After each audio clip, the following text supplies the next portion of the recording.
to my channel where we question everything. Today's topic is politics, and the heading is, what is the current situation with Jake Sullivan and the undeclared meetings with their Russian counterparts? I've been reading now several common articles regarding these visits, and I watched the Duran's analysis of that, and then viewed another couple of videos about this, and it seems to me everybody wants to make a huge narrative regarding these visits, and they come to conclusions that, oh, these are all peace talks, and Ukraine wants to, well, not Ukraine, the US wants to do peace talks and get the Russians to settle to the matter, and whatever narrative they are trying to sell. The point here is that just because Jake Sullivan has went to Kiev and he has spoken to some Russian counterparts, and now there's a meeting in Turkey, apparently of Ankara, between some high-level CIA director and Russian security minister or whatever. Now suddenly it's all about peace. Peace, peace, peace, peace. The Americans are getting fed up. They're running out of ammo. They're running out of military equipment to supply, etc., etc. So just for a little bit of background, if you want to call it, well, General Mark Milley recently, he's the chairman of the U.S. Joint Chiefs of Staff, recently commented during internal meetings that both Russia and Ukraine should reach mutual understanding, and that a victory probably cannot be achieved by military means, and it is therefore necessary to try other paths to resolve the issue. And then, well, so naturally, if one followed the scene, the Politico report on Monday, citing sources again, that the administration of Joe Biden is attempting to reassure Ukraine that it's not pressing Kiev into any peace talks with Moscow after Mark Milley's comments. And actually, the Ukrainians are very, very angry about that, to that statement, because, I don't know, they are just warmongering, fanatics type of things in any case. So this was one of the sources of this complete narrative. And then on the 4th, Jake Sullivan, the National Security Advisor, visited Kiev, and apparently he's supposed to have talked to Zelensky and advised Zelensky to make peace, but that he shouldn't try too hard to do it, basically meaning to talk the talk.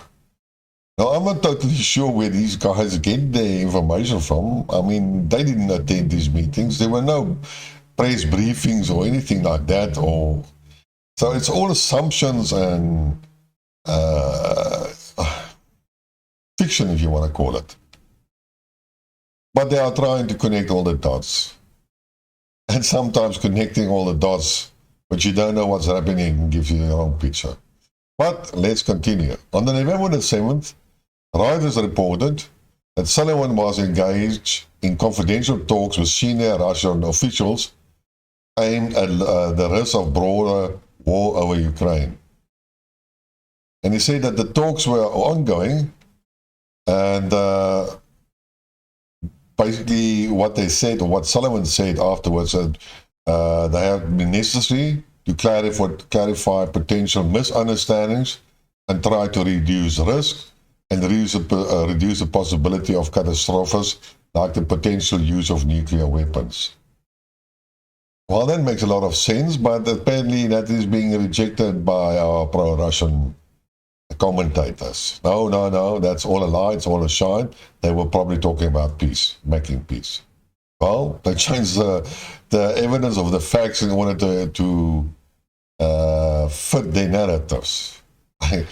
We have been talking about, for nuclear Armageddon, there has been a lot of talk about that the Russians want to use it, which were all false, but the hype was created, panic was created, and fear was created where it wasn't actually warranted.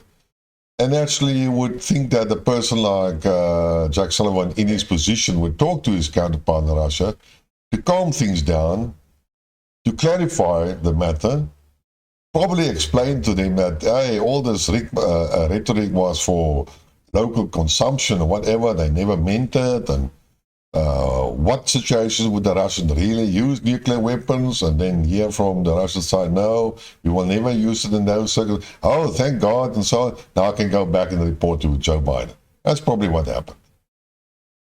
But in any case, so on November the 7th, Wall Street Journal reported that apparently Sullivan was in contact with Yuri Ushakov and foreign policy advisor to Putin, and the Security Council Secretary Nikolai Patrushev.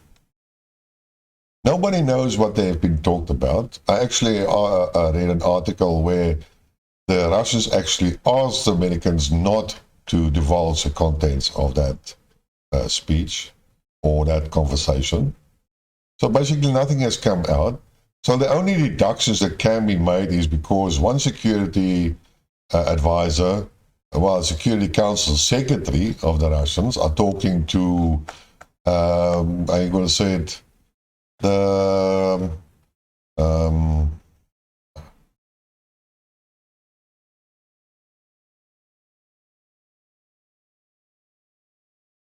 so the only thing you can say is that the U.S. National Security Advisor has talked to the Russian Security Secretary, which is more or less on the same, and he talked to an advisor to Putin. Well, what would these type of people talk to each other? They would talk about security. They might even have talked about the dirty bomb that was being prepared by Kiev, of which the Russians notified the world about.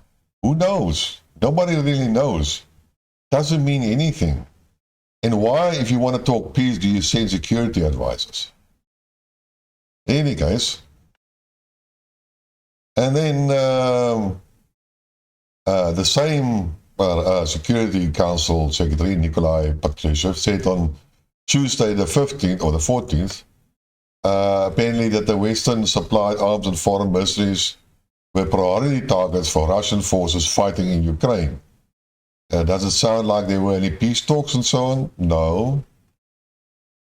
And then we hear about the Russian foreign minister, my biggest idol, if you want to call it. I like the man a lot. Also Sergei Lavrov. And apparently he told journalists at the sideline of the G20 meeting that Kiev's conditions for the commencement of peace talks with Moscow are unrealistic and inadequate. And it's not Moscow that's refusing to negotiate, but it's just impossible. And apparently Lavrov has even talked to Macron, go figure, boycotting Russia. There you go, the French, and talk to him.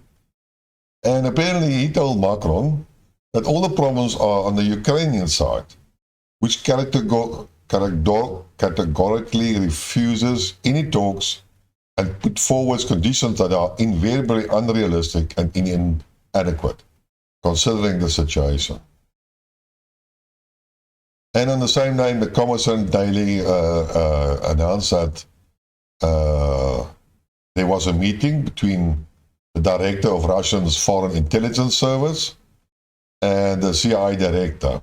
The Russian Foreign Intelligence Service was Sergei Narishkin, and the CIA director was Bill Burns, who represented Washington, and they both supposed to have met in Ankara in Turkey. And it was firstly rumored, but then Dmitry Peskov confirmed that the meeting was going to take place. But again, nothing has been said. And if you listen to the Durans and Alec Makura's type of narrative on the matter, he tries to equate it to the peace talks happening in Afghanistan and Vietnam and etc., etc. I cannot see any any evidence of that, and why it should even be relevant. If he stated basically that the Americans were negotiating with the Taliban and ignoring the Afghan government, well, I don't know. They bargained that the Afghan military would delay the Taliban takeover, and that there would be enough time to withdraw people and so on, and evacuate people and be in a stronger position. But then that didn't happen. The Taliban just took over very quickly, faster than what the Americans assumed. So if you wanted to have that purpose, that the Afghan military would have delayed the action with Taliban, then you would have informed them about all these decisions. But that didn't happen. So is Alexander really correct? I mean, the Americans didn't even notify their NATO friends and colleagues and whatever you want to call them. They just sort of fled the scene, just like they fled the scene in Saigon in Vietnam. It was not a negotiated type of thing. It was a real disgraceful withdrawal, defeat, a fleeing action. Yeah, is that the right word in English? Yeah, they fled out of Afghanistan, the military. But in any case, I'm digressing. And then there's a rumor, that is apparently also so, that Victoria Nuland is going to Moscow, but that is a clear hoax. You can do a simple Google search and you will find that she wanted to go in October of last year to Moscow, and then she was allowed to go there. So maybe just somebody read the wrong dates and made a story up, and Bob's your uncle. Then we got the rumor that Vicky Nuland want to go to Moscow and talk to Putin, sort him out. Do the regime change like they did in Ukraine. It seems to me it's like you take random, some of the commentators take random points of information, and then they try to create a picture or a narrative just because they have to compile a narrative. I'm sorry to say, none of these events has anything to do with one another, or it has anything to do with the peace talks. There is no indications and no reason for a peace talk. The Americans are still announcing weapon delivery to Ukraine on a constant, say, maximum 10-day cycle. The Ukrainians are still wanting to fight and not negotiate until the whole of Ukraine is basically reconquered or occupied. With the recent withdrawal of Russians from Kherson, it looked to the whole world that that was a serious military setback for the Russians, and unfortunately I have to agree with that. I have made several videos about that and explained my view. And the pro-Russian guys can make excuses as much as they want. That's their prerogative, which is fine. We all see the world different. I have my opinion, you have your opinion, and that's why we talk to each other. Nothing wrong with it. In any case, then we also had the recent, some time ago, we had the Kiev successful offensive of Ukraine, and all this emboldened Ukraine. And it should have emboldened the Russians, the Ukraine and US as well. So why would they try to make peace? Firstly, the West, why would they make peace? Their stated game is basically to destroy or weaken Russia. They have a proxy forces that was doing it willingly for them, and those proxy forces willingly dying for the Western causes. So why stop? If the West can carry on this war for multiple years and so on, then, well, that's fine for them. It doesn't mean that the economy is going to collapse just because of the war. They can make other assessments and other plans, and They can go on if they wanted to. I don't understand why everybody's always this doom and gloom, and one event can lead to the total collapse of the German manufacturing industrial complex. But then everybody never talks about Italy. Or if you think about the financial system, it's much more vulnerable in Italy and in London and America, where we have all the too big to fail banks. And then we have all the inflation going on, which was not caused by the war. It was caused by the money printing during the COVID years. And before that, you know, starting off in 2008, where they kicked the can down the road, and unfortunately the road has now ended and can't kick the can anymore. Now you have to pay the price. And that's why the reason why we have economic turmoil in Europe and America. Yes, it is made more severe by the Russian war. Yes, it is self-inflicted, yes. But everything started actually last year, not this year. Just made it worse. But it doesn't mean that the Americans cannot continue with that. Remember, we always talked about American military complex, industrial complex, which is so important to the American economy. And as long as they can manufacture weapons and sell it or deliver it to Ukraine, hey, they earn away. And the Americans can still print dollars, and the world still absorbs all the ensuing inflation.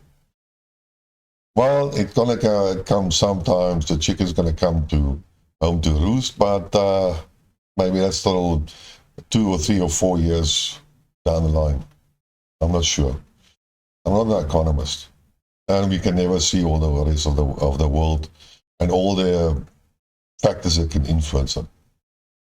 But there is a clear shift to the east, and a multipolar world order, and a parallel economic system, and which will take time to establish. Nothing is going to happen overnight. But in any case, I'm again digressing. So we go back to the Russians. Why would they negotiate any peace? I mean, they lost a big chunk of their new Russian territory, which they have to obtain back. They haven't occupied all of Zaporizhzhia Oblast, so they still have to do that as well. They haven't liberated everything from the Donetsk Republic, so they still have to do that. And I'm not totally sure about Lugansk. They liberated until the border, but then they had to retreat again from the Kharkiv offensive. So I'm not totally sure where the border is and whether the Ukrainians are now already again occupying part of Lugansk Republic. And also the stated objective of Putin of the special militarization hasn't been reached yet. Neither is the Donbass liberated, neither is it denazified, and neither is Ukraine demilitarized. And the Russians have always stated they will achieve their aim. That's it. So why would the Russians consider any peace talk at this moment? And then we even have the pro-Russian Oblast of Nikolaev and Odessa still going on, which, if Russia doesn't occupy that, then I would be very sad and disappointed.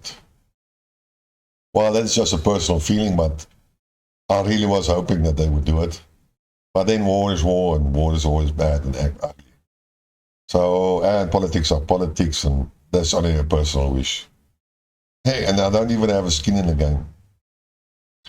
But that is what I would like to see, at least so that we can have some balance in the whole operation and people can live where they wanted to live and so on. So I don't see why people are making these assumptions, connecting dots that shouldn't be connected, producing narratives that have no meaning, speculating continuously. There is no, you can listen very carefully to what the people are saying in their videos. You can listen very carefully or read carefully what they are writing. And whatever they are writing is fiction. There is no supporting evidence. There is just speculation for the sake of generating a narrative. So, sometimes these people have to be a little bit more realistic, come down to earth, and do proper research, and do proper connecting the right dots together. And if there are no dots to be connected, then don't do it. In any case, that's my talk for today. If you like what you heard, subscribe to the channel, share the link, tell your friends, and until next time, cheers.